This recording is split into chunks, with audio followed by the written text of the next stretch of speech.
Hi guys, welcome back to the channel. I'm Office Bloke Daz. Office Bloke Aidan. Here we are, Office Bloke Daz Sports Edition. If sports is for you, this is the channel for you. Yep. Get involved in everything, and with the NBA starting tonight, right? Literally, Yeah, right? starting Today or tonight, tomorrow, I'm not 100%, but yeah. Yeah, it's, I think it's tonight. I think all tips off tonight, as they say.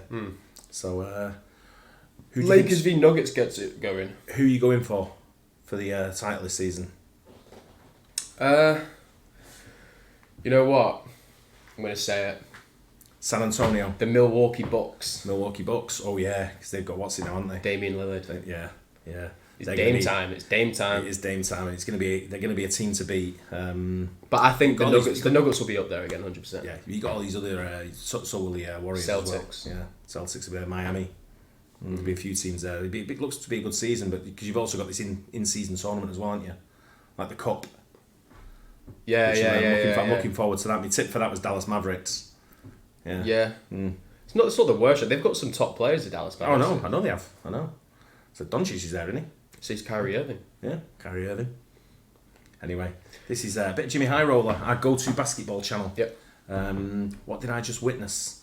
I don't know. We're actually hoping to get to the Atlanta Hawks The Brooklyn Nets game in November. in Atlanta. Yeah. So I'm going to turn up. If we do go, I'm going to turn up with my Brooklyn Nets hat on and my Brooklyn Nets top on. And So if anyone's got any connections down there at that, and they can head and send them our way, and you know what to do. officeblogdaz@gmail.com, innit? Exactly. Right, Right, what did I just witness? Jimmy Highroller. Let's get into it. Off a lot quicker. Spurs harass Wallace. Oh my God, here he is. Turnover and Did y'all just see that? Right here. This isn't normal. Victor Wembanyama is standing near the three-point line and in one step manages to extend his arm like a selfie stick and pick the ball loose beyond the free throw line. This reach, from where his left foot is to where That's his crazy. right hand is about 9 feet. What? Which means in just one step, Victor can cover this much space on the court. If I wasn't familiar with Wembanyama and his freakish length, I'd think the Spurs drafted an alien, and Victor is the exception. But standing right over here on the wing is another 7 foot he's 1 inch 7 foot, isn't he? unicorn that has the tools to do things with his length that shouldn't be possible. In fact, it feels like these ultra-sized Swiss Army knives are becoming... I forget what his name is. Holmgren, is it? Helgrim, like Chet Helgrim, like something like that, right? Yeah, Like, I saw had a video Holmgren of in him. my mind. Me and my Yeah. mate, like my mate sent like a video of him to me on Instagram, and it was like, "Who's the best NBA player at the moment?" And he goes, "Probably me in 2 months." He's been injured for like a year, I'm pretty sure. Or something. Yeah. But like, he's meant to be good, but Well, like, I just started laughing at the video when I saw it. I think it was this game I watched. It was like a pre-season friendly. I don't know. I can't see who this is against. It's Oklahoma against Spurs. Spurs, yeah. So it was a pre-season friendly. And I remember watching it, and these two were against each other, and I thought, I've never even heard of the other guy. So they were sort of like highlighting the But he is meant to be. I mean, he's meant to be good though. Yeah, but he's a giant as well. He's like 7 foot. He's taller than Wembanyama, I think. No, he's not. I think he is. I think Wembanyama's like 7'1" and he's 7'2". Nah, Wembanyama's like 7'4". Oh, then he's like a little bit shorter then. I thought Wembanyama was 7'1". Nah, Wembanyama's definitely taller. Tallest. more and more common around the league. From oversized guards to point forwards to 7 foot 4 inch big men calling for lobs at the 3-point line. It feels like Yeah, there's 7 more foot size in the calling for NBA lobs. today than ever before. Is the NBA getting bigger? Well, there's only one way to find I out. think the world's just getting bigger. Yeah, I agree. With Jimmy Highroller's advertising, I'm getting tickets from SeatGeek with a discount. I'm using his discount code. Using High Roller 50 at the checkout. correct. This is Walter Dukes. Walter was a solid NBA player throughout the 50s and early 60s. But what makes Walter special is that he was the very first 7-footer in the NBA when he was drafted in 1955. Basketball players have always been known for their stature, but when Walter was playing, he wasn't just considered tall, he was a one of one. A spectacle, and he would remain the only 7-footer in the NBA until a talented prospect out of Philadelphia was drafted in 1959, named Wilt Chamberlain. The following season, in 1960, 7 foot 3 inch Harvey Holbrook joined the NBA and would remain the tallest player in the history of the league up until 1982, when the Utah Jazz drafted 7 foot 4 inch Mark Eaton. 7-footers That's used to crazy be how they're extremely people like rare. this big. Landing a player whose height began with a 7 used to mean winning the jackpot. But in today's NBA, 7-footers and positional supersized players have become so common that not having one can be detrimental. The future of the league and the I need a sport point itself guard. is pointing in one very obvious, inevitable direction. More size and more length, which really got me thinking. Is the NBA getting taller? Has every position around the league seen an influx in size from combo guards to point forwards, all the way to 7-foot do-it-all demigods? What? Is this matchup Giannis is between 7 Victor foot. Wembanyama and I thought he was 6'11". John, I didn't think he was that big. Wow, this is all new to me. They're all massive. John is 7 foot. Man, I thought he was 6'11", to be honest with you. I got a mate. Unless who's he's 6 growing. I got a mate who's 6'9", and everyone wants to fight him. What? You know, everyone wants to fight him. Whenever you go out with him, everyone's having a pop. Why? Because he's a giant. But why? But he's like 6'9". Yeah, but I thought they wouldn't want to fight him if he's No, giant. everyone they've had a bit of beer and they think I could take him on sort of yeah, thing. And just boom. Hammer fist to the top of the head. Yeah, that's what it is, yeah. Chet Holmgren just an anomaly in the NBA's timeline, or will players like this eventually become the new norm 20, 30 years from now? Well, here are the average heights across the NBA for each position 30 years ago in 1993. Here are those positions and measurements in 2003, and in 2013, and in 2023. And over the course of 3 decades, not much has changed. The traditional size standards throughout the NBA suggest point guards are usually about 6'2", shooting guards are about 6'5", small forwards are 6'7", power forwards are 6'9", and centers are about 6'11". And this generally remains the case to this day, although there are some small fluctuations around the edges. Point guards are nearly 2 inches taller today than they were in 1993, but centers are an inch shorter today than they were in 1993. In 1993, the difference between a point guard and a center, on average, was nearly a foot. Today, that difference has shrunk to just 7 inches. In fact, this change, the homogenization of the league and the size of its players, is by design. When you chart size in the NBA, it comes out like this. A bell curve. Not a lot of small guys, not a whole lot of big guys, and a lot of guys in the middle. But if you compare the size data from the league in 2023 and the size data from the league in 1993, the evolution of the league and 5'3". Just got one guy. its players becomes a lot more clear.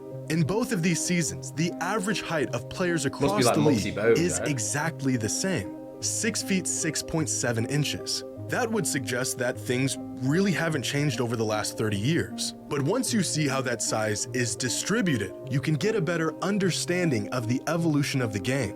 Size used to be almost evenly spread out. You've got your traditional point guards, your traditional rim protectors, you've got your wings and your slashers. They each had a distinct role on the court, and with a handful of exceptions, usually their size determined their role, for better or for worse. But in today's NBA, thanks to advanced analytics and better schemes and more data at the league's disposal, those roles and positions are becoming more and more obsolete. It's not the size that's changing, it's how we value and use size that's changing.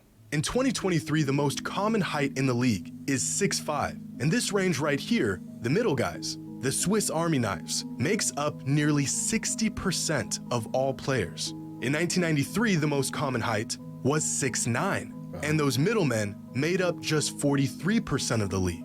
The NBA has become condensed, where falling somewhere in the middle of size and skill set has almost become a valuable commodity. And the reason for this is actually very simple: versatility. With the introduction of the 3-second rule in 2001 that forced big men to leave the paint on defense, and the three-point era that has brought offense further and further away from the rim, teams can no longer afford to have players on their roster with hyper-specific sizes and roles. Having guards smaller than 6'2" can leave a massive hole in your defense on the perimeter. Defensive schemes in today's league are designed to find the mismatch and exploit it. Players like Donovan Mitchell, Trae Young, and Darius Garland are able to mitigate this liability with their offensive output, but the liability still remains. Having big, burling centers on your roster used to be a viable strategy, but now that the game has forced them outside... Is he back playing now, Moran? Good question. I'm not 100% to be fair. NBA Should be, specialists, right? let us know. About Is he time, back? eh? I want to see him back. I just want to see him keep his nose clean. I know he's been an idiot and all that kind of stuff, but he's a talent, isn't he? One of the best. So, yeah, he is. to the paint, they too have become a nuisance on defense with screen-heavy offensive schemes and switches. The solution to this problem? Players who fall right in between those two extremes. Guys who are quick enough to defend the perimeter but have enough size to not fall into a mismatch with big men. LeBron James is the prototype for this kind of player, but since he entered the league in 2003, these attributes have become increasingly more common and valuable. The rule changes that took place in the late 90s and 2000s completely altered the makeup of rosters and have turned rosters like this, with a large variation of size and skills, into this, a roster that is made up of a bunch of all-in-one talents with a few specialty players around the edges. But those are just the defensive implications of having a one-size-fits-all roster in the NBA. On offense, this evolution is just as glaring. Since 2014, the NBA has been keeping track of advanced player data like speed, distance, individual time of possession. These statistics are called tracking data. And according to this data, here are the players who had the most touches per game in the NBA 10 years ago. And tell me if you notice a theme going on here. It's pretty obvious, right? Almost every player near the top of the leaderboard is small. Most of them 6'3" or shorter. Do you not say that's because the point guards usually got the ball the most? And they're the smallest position. Could be that. That's what it is, really. They always start with the ball. Yeah. They always got the right to pass it off. Do you know what I mean? And this is how it's been since the game was created. Until recently. Because here are the touches per game leaders from this past season, with only a handful of players under 6'3" cracking the leaderboard. In fact, in 2014, there were only 7 players out of the top 35 leaders who were at least 6'5". In 2023, 21 of the top 35 players were at least 6'5". So Instead of putting the ball in the hands of the designated point guard or the guy who has the best handle, teams now are just letting their best player handle the ball most of the time. It feels like guards have gotten bigger and taller because they have. Not because the league is getting taller, but because instead of letting the little guy handle the rock, they're just letting their best player handle the rock. And the best players tend to be bigger, or at least average in size. These guys used to have a specific role, but now that they've lost that role thanks to new offensive schemes and tactics, their value has been minimized. Similar to defense, versatility has taken the place of specialized skill sets on offense. If you're really good, we'll just teach you how to handle the ball and run the offense. Doesn't matter if you're 6'5" or 7 feet. The NBA isn't getting any bigger, it's getting more uniform. So where does that leave us with these guys? Will we inevitably see more 7-footers with the ability to bring the ball up the floor, protect the rim, and pull up from 25 feet? Probably not. In fact, the only reason why we didn't see players of this size with this skill set sooner wasn't because they didn't exist. It's because they weren't even allowed to do this stuff before. Check out this video of Shaquille O'Neal at practice in 1996. The skills were there, but putting a 7'1" monster on the perimeter in the 90s would have been blasphemy. Here's a clip of 7-foot Kevin Garnett handling on-ball pressure and using guard-like skills to get a bucket. If these two, as well as many other great bigs from the past, were given the green light to run an offense and handle the ball, they could have done it. And if Wemby and Chet were born 30 years sooner, they would have been relegated to the post like the players that came before them. But even with teams moving towards, even searching for players with guard-like skills, finding those big players with guard-like skills is still a tall task. Kristaps Porzingis came into the league as a 7'3" wingman who fit well within the Kevin Durant archetype. Could handle the ball and shoot it from outside, but over his career he has settled into a more traditional stretch big man role, where he has found vastly more success. Another example is Bol Bol, who has all the physical tools to be like a Chet or a Wemby, and yet 4 years into his NBA career and we have yet to see him shine in that role.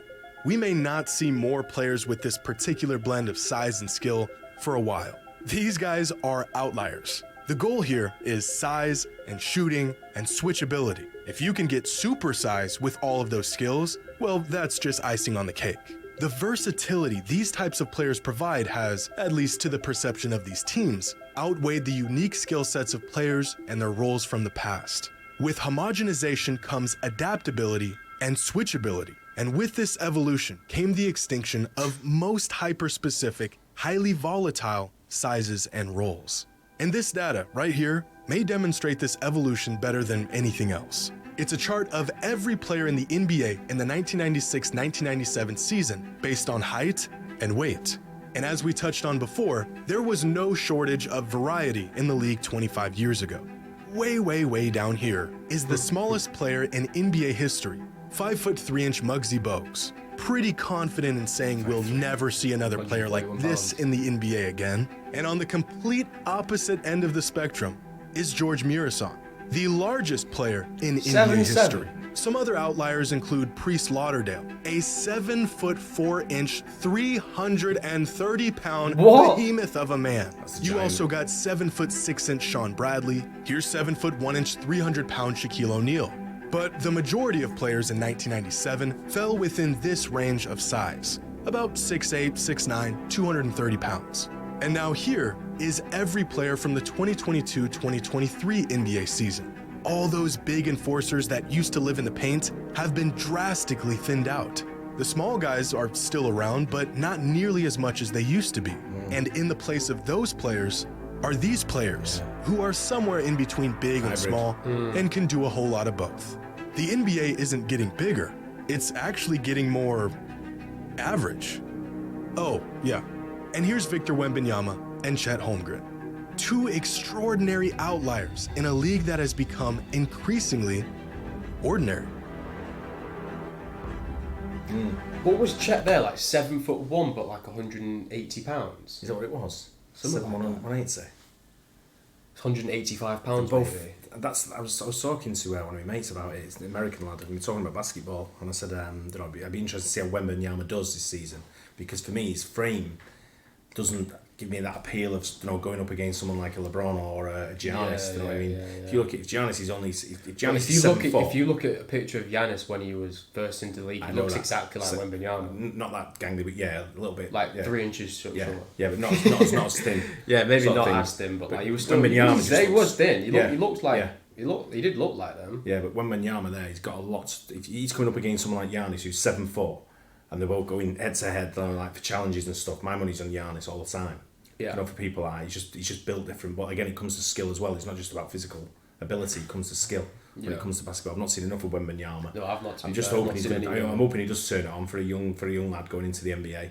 I just think he might just get a little bit bullied. Bullied. Yeah. It'd be interesting to see. It's not going to be Chet Holmgren for playing against him every week in, week out. Once the NBA starts and it starts for real, that's when it gets real. And it'd be interesting. I'm really looking forward to seeing him play. Yeah. And I hope he does well, but I'm just intrigued how it's going to work for him. Yeah. So it's anyway. So now, so we'll be doing a lot of NBA reactions as well coming up. So if that's your thing, don't forget to subscribe, and we'll catch you guys on the next one. Yep. Cheers.